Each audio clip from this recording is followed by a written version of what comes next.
just go. Joe, Cool. how are you, mate? How are you? Yeah, I'm okay, thank you. I'm bleary-eyed from the morning. I have 3 children, so the mornings are quite the to-do. Yeah, how old are they? 1, 5, pretty much 6, and 8. Oh, mate, you're right in the thick of it. We really are, and the length of time our sentence seems to be increasing. When like the 1-year-old, suddenly there's another 17 years added onto your sentence. Yeah, yes, there is. Yeah, What a horrible way of talking about children. yeah. No, but you know what? It's true. Yeah, I love them, but they're a Yes, pain. yeah, they are, and they are. I mean, yeah, mine are 12 and 13, so we're kind of out of the kid phase, Yeah, and we're more into sort of the teenager phase, which brings a whole new set of challenges. But I you can't kind of wait. get a bit of your life back. But Yes. yeah, it's you substitute one issue for another issue. Yeah, and they get more complex. Yeah, Yeah, I'm looking forward to it. yeah, it'll be fine. It'll be fine. So what's going on? What are you up to these days, other than school run and parenting?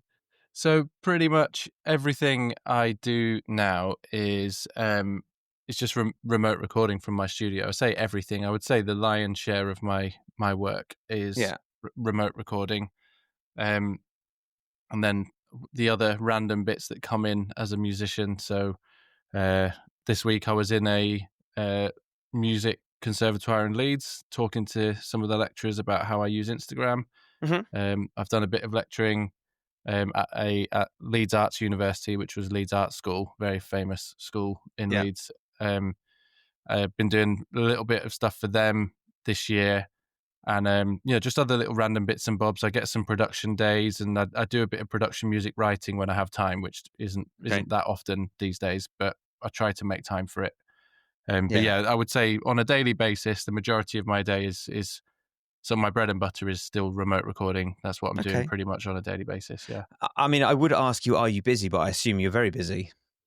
Yeah. Like touch wood, it's crazy busy. So I left for the last kind of my journey, if you like, is when I was trying to be a rock star in a band.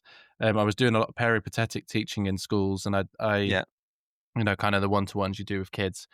And I did that for about 6 years while I was trying to figure out what I wanted out of this industry, and it allowed me to go touring and then come home. And I just didn't really want to do it anymore. I fell out of love with not teaching itself, but with that particular, funding in schools went down, and I joined, and the band finished. I mean, that was the main thing. We did the classic thing of almost getting a record deal, it all falling through, and it all finishing. And then I joined a Beatles show playing in theatres around the UK. So that was a full-time job. So when I joined that show, I left all of my teaching and I then started the studio, and it was always my intention to build the studio to the point where that was my living. The guys whose careers I aspire to have all got families. Me and my wife have been together for a long time. So that was really important to me to not be on the road constantly. But that's quite a lucrative income source for musicians, especially sort of tribute world. So I joined this show and I set the studio up, invested quite a lot of money in it, and sort of started to figure out how that whole thing works. And then COVID came round. There's a lot more to it, but essentially COVID came round and everyone was remote recording, and I was slightly ahead of the curve, I think. Right. Which meant that I was set up. I certainly didn't spearhead this thing, but I was kind of an early adopter, I suppose. And it meant I was already there. So then since then, it's kind of gone from strength to strength. And then I left the show last year and went full time into. Last year was a tricky year for numerous reasons. I was almost had 2 jobs, if you like. So working at weekends and then doing the studio during the week. And it got too much, and the studio was making enough money. I thought I'm willing to take a punt on this now as the sort of sole breadwinner of the house. And that's, you sort of just jump in and, hold your nose and jump in and the children are all still alive. Good. We've got full bellies and it seems to be going okay. So touch wood, it's there's plenty coming in, which is nice. That's amazing. That's really cool. I mean, I always kind of thought that there wasn't enough session work to maintain a living for one musician doing one gig, for want of a better word. But you kind of made it happen. I think that's amazing. The way I think about it is I've built a bespoke career for me. I take inspiration from a few other sort of people who I think of them as my mentors, even though they don't know that they're my mentors. Of course, yeah. And I've just built what it is that I want. The lifestyle. I made the sort of person that does a lot of writing down of kind of what it is that I want and don't want out of my lifestyle and life, and what I've it ticks all the boxes for me. I like the option to be able to do gigs. I do enjoy gigging, but I don't want to rely on it. I want to be creative and make things and be, get involved in the songwriting process and the making process. That really excites me. But I don't want to do it on my own. I do write, but I'm not a sort of an artist as a solo songwriter yet. Right. Yeah, of course. That's potentially to come. So yeah, it sort of ticks all the boxes. Right near my house. I can go home every evening and I go home feeling fulfilled that I've played on someone's song and I've made something and they love it, and that's sort of ticks all those boxes for me. And once I kind of got out the mindset of my work needs to come from my immediate vicinity, i.e. Leeds or London or wherever, the world is I work with people everywhere. And you kind of figure that surely there's enough people out there who want drums on their songs, and I've got quite a specific thing that I do. I'm not just a generic drummer, if you like. People don't come to me because they want just drums on a song. They specifically want the thing that I do. Which is a very fortunate position that I've kind of created for myself, I suppose. So I'm really grateful that pretty much every artist or producer or whoever that contacts me has seen my Instagram or come through recommendation and they like what I do and want me to do my thing, which means that it's that's a really privileged position to be in. Yeah. And how do you advertise? Is it all word of mouth? Do you social media? Bit of both. It's a question I get asked quite a lot from people, and it's a bit of a complicated answer, to be honest. I think the main answer I can give to it is community. That's the one word that I think is important. And so I've sort of built a bit of a community around myself of people that I know are into the things that I'm into. So the main thing I started off doing was doing lots of things for free just to get kind of experience under my belt and to build up my portfolio. And then the thing that kind of tipped it over the edge was, this is completely random, but because I was involved in the Beatles show, I noticed that a lot of people were sending me Beatles references because they thought that that's what I must, that's the language I speak. And then I was asked to put together some tracks for a George Harrison impersonator in Germany who wanted them for his YouTube channel. So you just wanted the drums for the solo sections of some George Harrison tracks so you could do them on YouTube. So I transcribed 15 songs. I thought, I'm not just doing the solo sections. I may as well do the whole song. I knew them anyway, but I thought this is a good opportunity to transcribe them note for note and get a bit nerdy about all of the little details. So I transcribed all of them on Sibelius. So I got the actual written transcriptions. And I recorded them really accurately and played them really accurately. And I thought, what am I going to do with these 15 tracks now? Like, I can't sell them really. Like, I don't know what to do with them. So I put an advert on Instagram saying free Beatles drums and set up a mailing list. Right. And I thought there's 15 tracks. If I send one out every 2 weeks, then that's 30 weeks worth. Yeah. And, that's kind of 2/3 of a year. Yeah. And that will give me a bit of a buffer to get some more together if this picks up. And COVID happened shortly after I set that up, and suddenly I had thousands of people on this mailing list.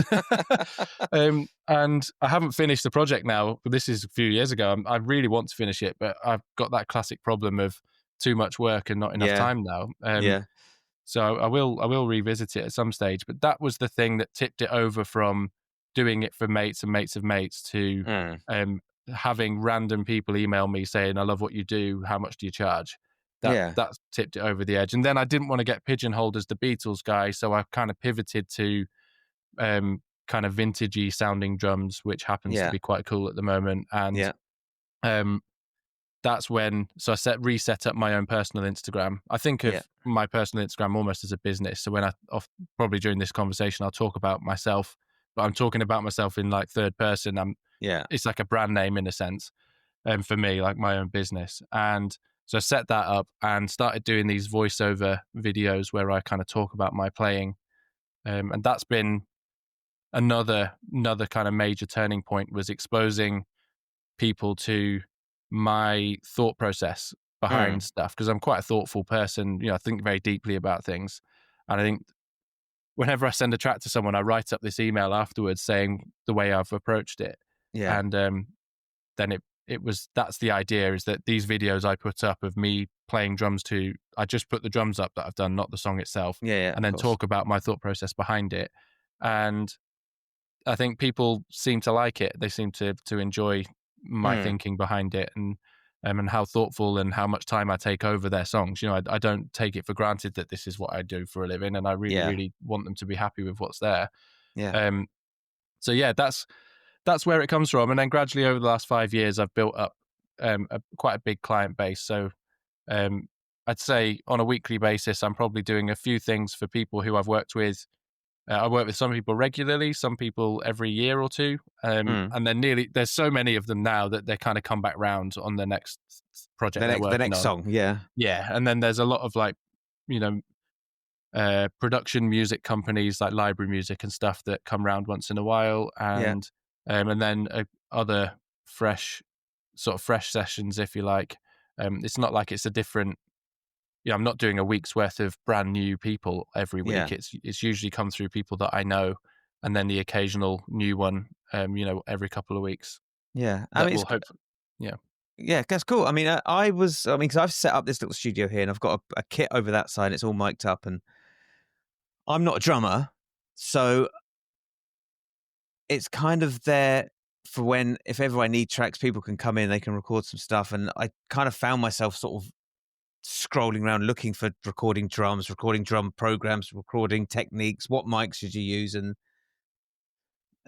then your page popped up, then it popped up again, then it popped up again. It's like this, okay, so, and then all right, I'll bite, and then I just found the videos really, really interesting. It was always, it wasn't. I don't mean, I'm trying to phrase this without upsetting you. It was never really like technique and click tracks. It was about songs and music and being creative, and maybe you could say recording techniques rather than drumming techniques. Like, this is how I've mic'd up this kit. This is what I've put on this snare. This is how I've approached this. And I just really enjoyed the way it didn't feel like you're trying to sell me anything. That's really important to me. And what you've said, I mean, you can't upset me with that. I mean, I know what I'm putting out there, and kind of, I say putting out there, it's just being me. I've got my experience. I have a master's degree in jazz improvisation. I can play to an well. I'm a trained musician, but that's never been where my heart is. And I see a lot of these sort of chopsy videos, and I enjoy watching them because they're satisfying to watch. But I've kind of lost the yearning to try and shoehorn that into my playing. I spent a lot of years trying to, doing like wedding gigs and trying to put in fills. Realizing, now I'm a little longer in the tooth. I just don't need to do that anymore. I don't want to do that anymore. That's not the playing that I like. And I've got enough confidence in myself to now go, and that's not about me. So again, with internet and social media, it's not succumbing to the temptation to put flashy things out there, and just being honest about, actually all I did today was play meat and potatoes, and I think, it felt really good to me and it sounded really good to me. Here it is to the world. And if I can find a way to package that makes it sound engaging, as opposed to kind of just going like, here's me playing meat and potatoes. And that's kind of what I've aimed at. And I think, I think of it as that, Steve Jordan is a similar. He's a player that I who I massively aspire to, and he, he in the 70s and 80s, I think he was a real big fusion head, and he's got chops for days. But you watch him playing on any of the sessions he's done with Rolling Stones or John Mayer or whoever, and just plays so simply. And his choices, when he's got a chance to play out, he chooses rhythmic creativity and kind of, I don't know, it's like using pentatonics for drums, pentatonic scales. I mean, I feel like my playing's in the same. No, I say the same. It's like a similar kind of approach. Like I did the whole technique thing, and I would have lessons really frequently to really get my technique up to a point that I was finally happy with it. And then, like you said, like you try and shoehorn it into a gig. It's like, well, it doesn't work. All the stuff that I've been working, it doesn't fit. I say, okay, so but what does fit? It's like, well, something usually quite phrasey, a bit melodic, some really nice note choices that always fits. That no one's ever going to say, you're not really playing fast enough. You could get a few more notes in there, or that's not really flashy enough. Could you do that? That's always a safe bet. Like that was really tasteful playing. That was good note choices, good vibrato, good sound choice. That's it. I mean, you get bored of it. Your brain glosses over it after a while because it, maybe the first few times you hear something flashy, you kind of are impressed by it, and then it just blends into one. I think of Miles Davis, Kind of Blue, that album, and how melodic his playing is over very, very simple changes. And that's beautiful to me. And there's, the players that I've always gravitated towards are guys like Clifford Brown, trumpeter, and Philly Joe Jones, drummer. He's super tasteful, just quite licky player, but just does it in a really creative way. And then I think the extension of that is guys like Steve Gadd and Steve Jordan. I mean, Steve Gadd's got a very finite amount of stuff in his arsenal that he brings out. He doesn't ever play anything you don't go, oh, I've never heard him do that before. You just hear him do the same things in different orders. But it's the way he sets them up, the little miniature tensions and releases around stuff. And if a good way of thinking about it is, if you can imagine like a canvas that's white and you put a circle of color in the middle of it, that circle of color is going to really pop out. Whereas if you cover the canvas in circles of color, that one circle of color is not going to pop out. It's going to blend in with all the other ones. It's the same way, you set up these moments of tension and release in your playing. And also I'm a sucker for sugar. I love sugary pop music. I love hooks and lines. And if you're careful about the way that you set these things up and thinking as a melodic pop player all the time, then you can just really come up with some tasteful playing that completely negates the need for chops. Although, maybe once in a while they'll come out inadvertently because they fit where you're going. But, I just don't think it's almost a completely upside down way of thinking about it. Coming from the chops perspective first. It's think about it from a music perspective first, and then the chops come somewhere down that line if you ever feel like they're part of what you need to do. Yes. And I mean, that's kind of my approach to students as well.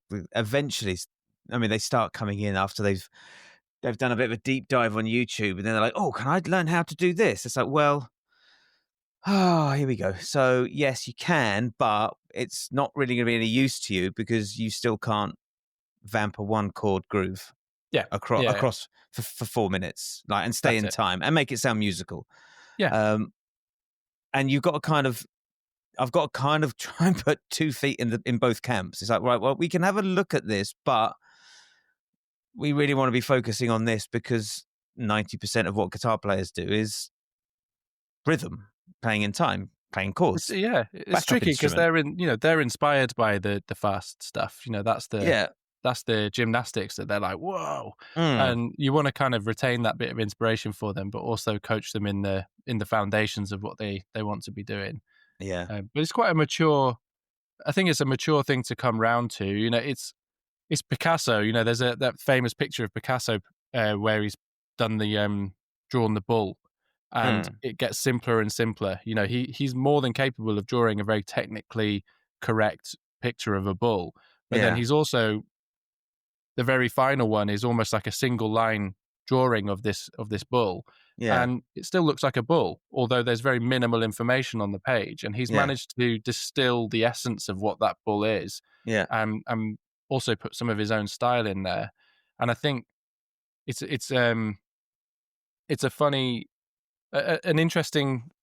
Well, it's a maturity essentially. Like I think distill is a really good word for it. Actually, over time you can really kind of hone in on your style and the way that you play, and end up with this really simplistic approach that sounds like you, and an amalgamation of all of your influences.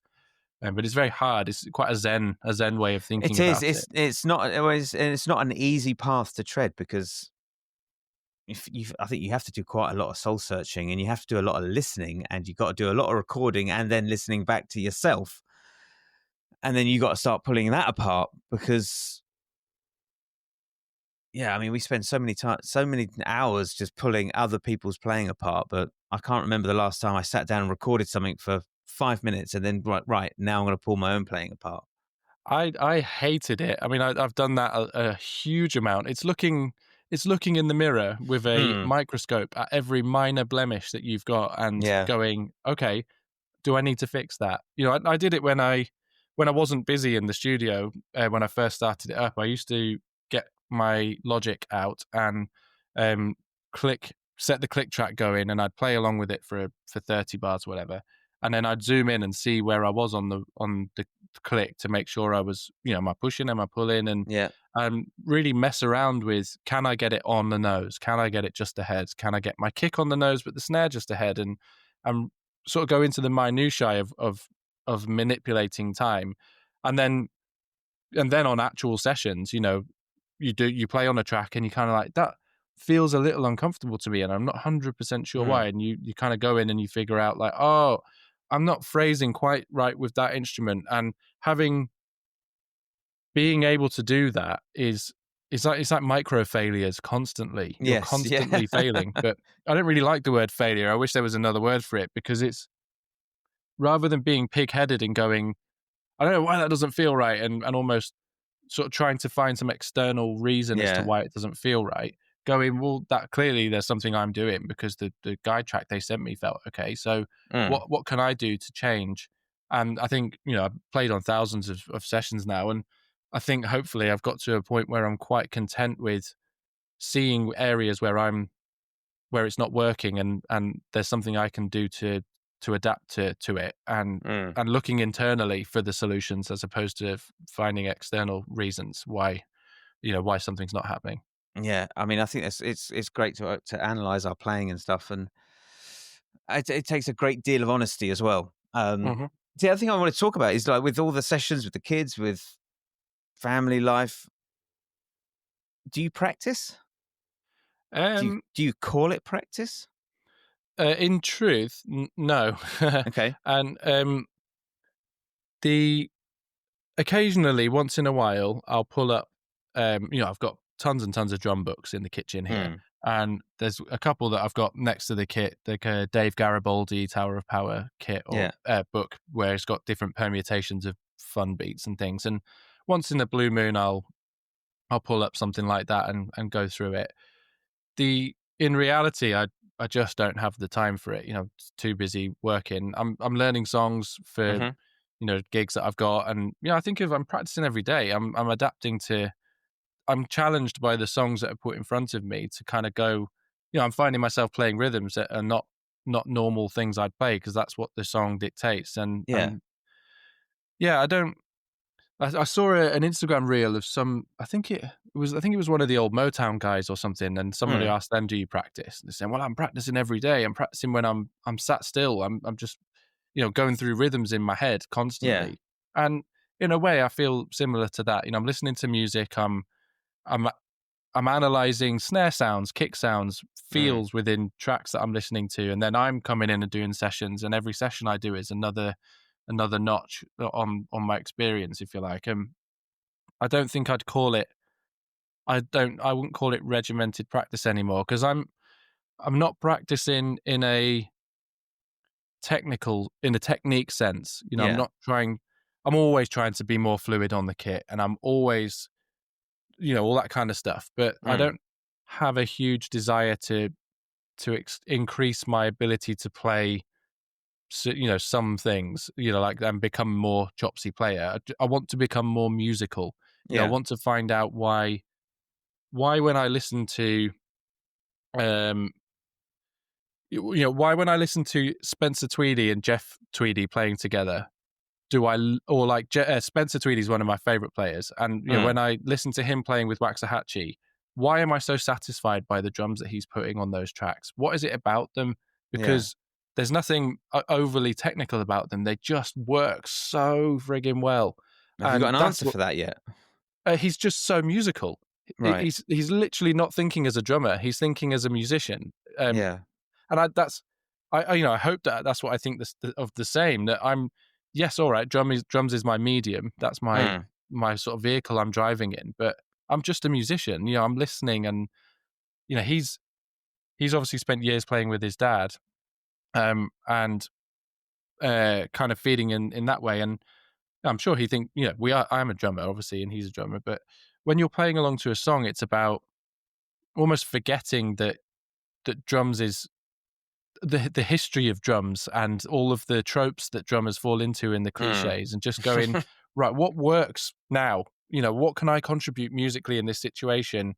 Does it need top end, which is, I've got these top end noises. Does it need low end? And I've got this palette of colors available to me. And how can I contribute in that way? And that also extends to like grooves and fills.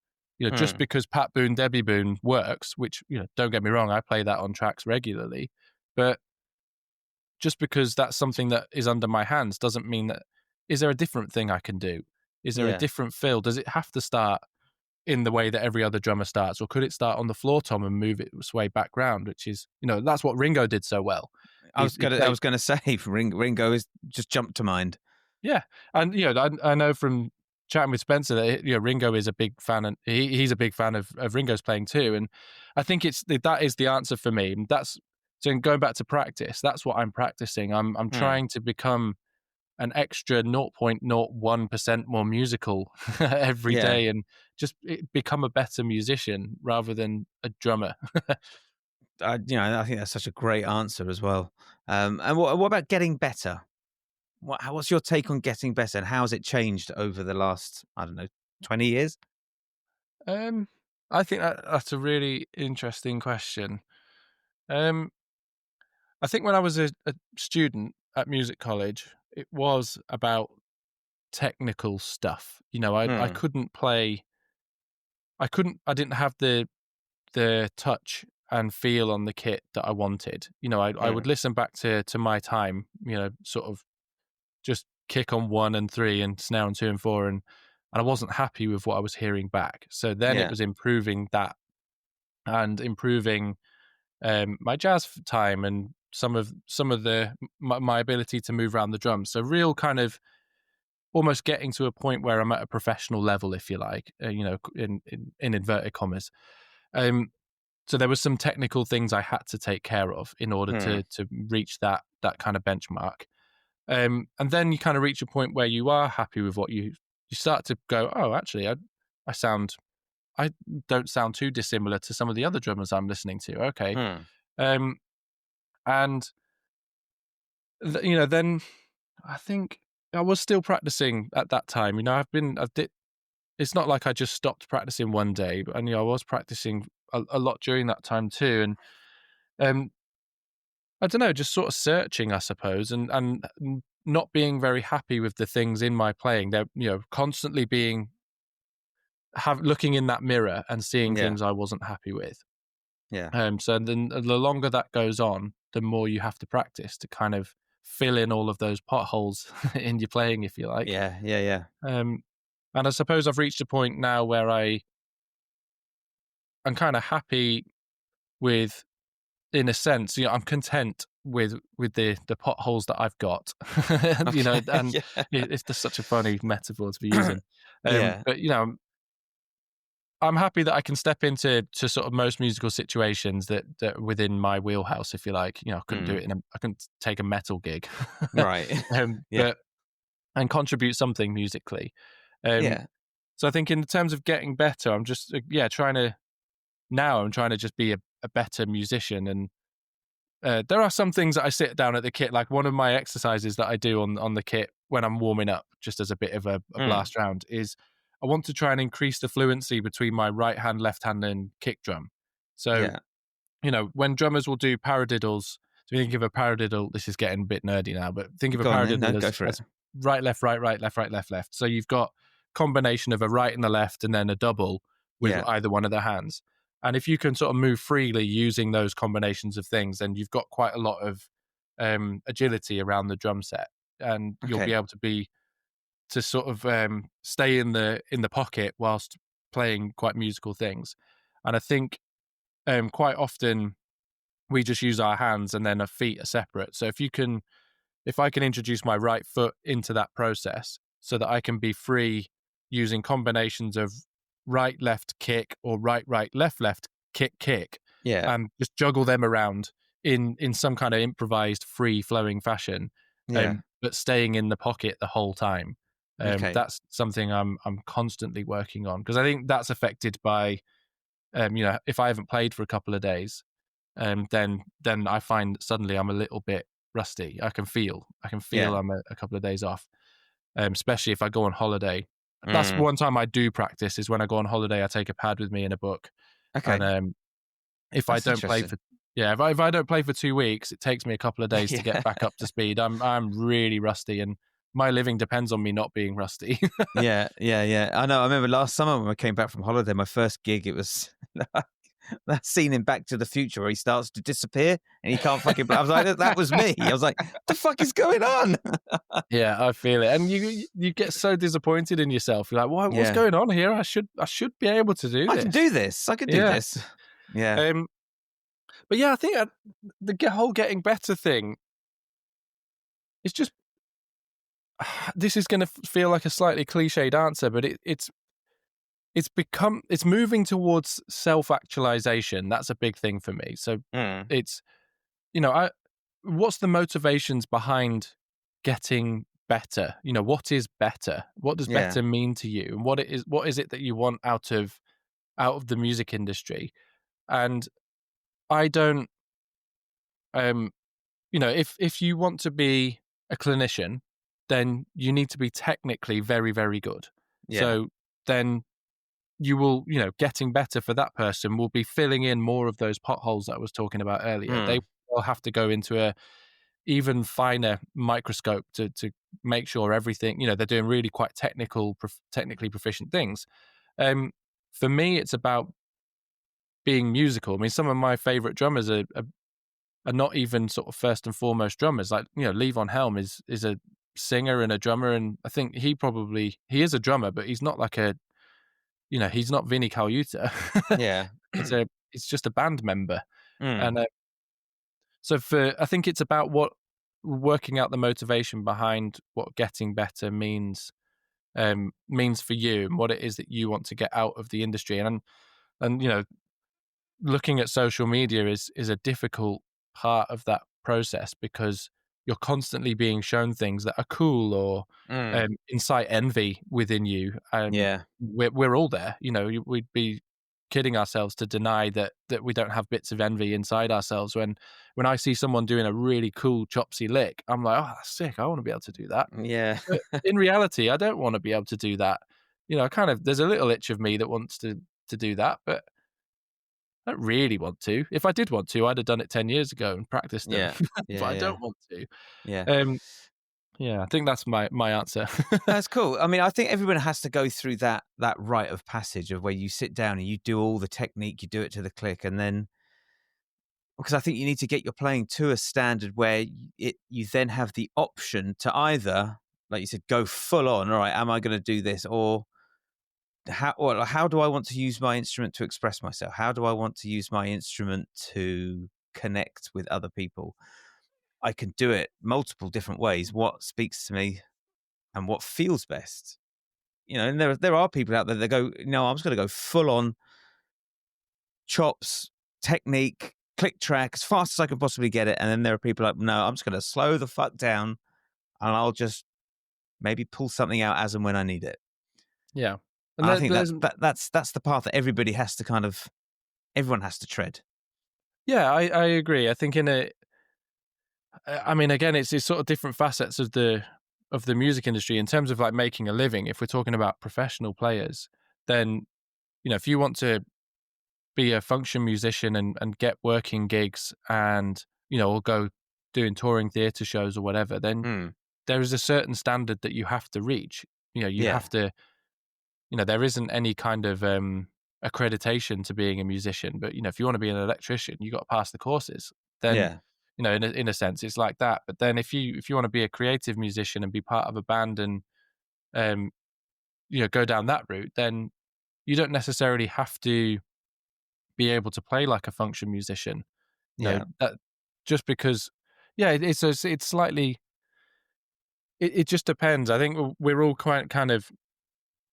I think we all get this sort of convoluted thought about what being a musician is, and lump everything together as as that's being a musician. But I think of musician as an umbrella term for all these slightly different jobs that we can all do. And I've done my fair share of function and theatre work, and decided that that's not something I want to do at the moment. But that's not to say that for somebody else, that's something that they don't want to do, and it's not negating that as an income stream or a thing. And the same way with being a super fast clinician style player, or if that's what you're into, then you can go down that path. And if you're into something else, there's no absolutes. And it's not all. It's. I think that's certainly where a lot of pressure came from me through my 20s when I was trying to work out what it is that I wanted. I felt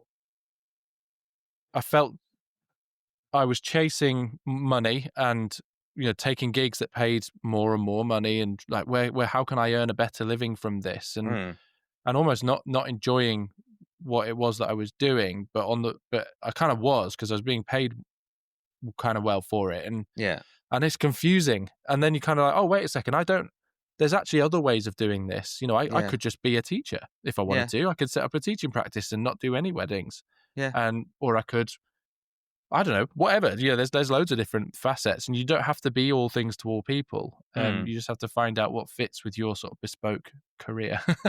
And the other thing before I let you go is that I want to talk about your Instagram and how you've used that and how you harness the power of it. I mean, community again is the word. I think of. I just want to find like-minded people. Instagram's a real.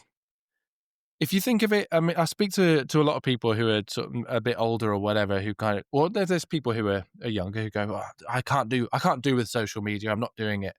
And that's what they can't do with is one aspect of social media. And again, social media is a broad church. You can use it in many, many different ways. And one of the ways that I'm trying to use it is just to create a real place where I'm there as an actual human. And I met somebody for the first time last week, and chatting to you here. Where we went out for coffee, and we met each other on Instagram, and just so happened that he lived in the place where I was, and we went out for a coffee and we had a really lovely chat. And with you're just making Instagram is a real place with real humans behind the interactions. They're not just random kind of trolls or whatever. It's they're there, and that's what I want my Instagram to be, is a place where it's real connection. And I often say to people that if you look at any of my posts, say I get, I don't know, on average 150 hearts or whatever it is on one of my posts, I could go down that list of people and I could tell you about each one of them pretty much. And I could be like, that's someone I've worked with. That's someone I connected with. Oh, that's that guy from this person, and this, and that's someone who's messaged me about some work I'll probably do next year. It's not, my followers are not they're not just random people. They're actual people that I pretty much know. In a sense, this is sort of broadly speaking. So that's kind of what I'm aiming at, and I'm trying to tread that line between. I know that I can make content in a particular style that's going to get some good reach and is going to probably attract other drummers, But I'm not really interested in attracting the drummers particularly. I want to attract artists and producers. I want to expand my community of them. That's who I want to meet. Other drummers are important, and I love seeing other players. So yeah, I know I can make content that is kind of hooky and put it out there, and it will bring in kind of watchers, if you like, sort of people that will stand back and enjoy looking at what's going on. But what I'm really aiming at is people who are actually out there doing it, which is a not as big a percentage of people. And that means that my content needs to be really direct. And it means that my reach is not, I'm not getting tens of thousands of views on Reels. I'm getting a couple of thousand, but hopefully that couple of thousand are pinpoint accurate people who I want to be connecting with. I'm essentially making my living off 5,000 followers, which is mental, like completely. It is. And it's the quality, not the quantity of people. And that's but it's hard because I want to get 10,000 views on my Reels. The part of my ego wants that success. I'd love to have the 100,000 followers or whatever. There is a part of me that wants all of those kind of numerical successes. But I know that that's not where the true success lies. True success lies in treating Instagram like it's the pub and being like, there's someone I know. And the trick is being able to approach people in the metaphorical pub in a way that doesn't sound like you're trying to get something from them, because you're not. You just, I just want to message someone and be like, hey, I've just come across your page. You happen to play bass on a session with somebody that I know, and I checked your stuff out and you're mint. And just wanted to say that I don't want anything from you. I just want to connect with you. That's literally it. I mean, there's always that, I don't know about fear, like that wariness when people do connect. It's like, okay, but what do you want? What is it? Are you trying to sell me something? Do you want something? What is it? And I think you're absolutely right, is that the connections that you make through social media have to be real and have to be genuine, and that is far more beneficial and lucrative to us as people to have actual relationships rather than just, I have 93,000 followers. It's like, well, what do you know of them? Yes. Well, I think, I could go to a networking event. There's a couple of like socials that happen in Leeds to do with like production music stuff, and I go there, and it's, to be frank about it, we all are there because it's our job. We all want work from each other. Of course that's what we want. There is an underlying sense of like, of course that's why we're all there. And at any given moment in this community, someone will have some kind of income stream happening for them that might pull the rest of us up. The reality is you can't pretend. We all just want to make a living. So there is that kind of underlying factor there all the time, but it's also, I'm not the only drummer, in this example, I'm not the only drummer that attends those events, and that's okay. If I have my thing that I do, and if another player who suits something better than I do, that's absolutely fine. You don't owe me anything. You don't owe me this session. You choose whoever you want to on this track, and that's kind of my pervading thought with it is, yes, when I'm chatting to people on Instagram and they see my profile, of course, my one motivation I've got is that I have to earn a living. I want to play drums on people's songs, and I want to connect with people who are going to ask me to do that. Of course, I'm not going to beat around that bush, but that doesn't mean I'm suited to everything. And it might be that I'm suited to something 3 years down the line. It might be that I'm never suited to anything that person makes. Or it might be that I'm suited to something next week. I don't know. And I don't have any hurry to force that along, because I've tried forcing things along in my inexperience, and it doesn't work. The only thing that works is flying your flag high and proudly and going, this is what I do. I'm here if you need me, and I'm just letting you know. And that's it. I think that's a wonderful way to end this. Thank you so much, Joe. That was it was really illuminating. I could sit and do this for hours with everyone I chat to. But without sounding a bit wanky, I've got someone from Melbourne on the line as well. Bang. But yeah, Love it. I said that the thing that I've started to do with finding guests for this podcast is I let Instagram do it for me. And the more people that I connect with, like you, there's like the guy that's on next is a violin teacher from Melbourne. I just found his post really and he's talking about how to practice for scales, how you should practice for shows. If you keep fucking up a line, then you just got to keep. I was like, this is really good. This is actual good, useful information. And if I can let Instagram just do its thing and it will just start to feed me people. Like, yes, there's another person. Yes, that they're talking about the same things that I'm talking about. I love it. There's a lot of knowledge out there, and why not share it around? Brilliant. Have a lovely rest of the weekend, whatever you're up to. Enjoy the weather, and I will be in touch in the next, I don't know, couple of days or so, and we will speak soon. Amazing. Thanks, Tim. Have a lovely day. You too. Take Thank care. you. Bye bye.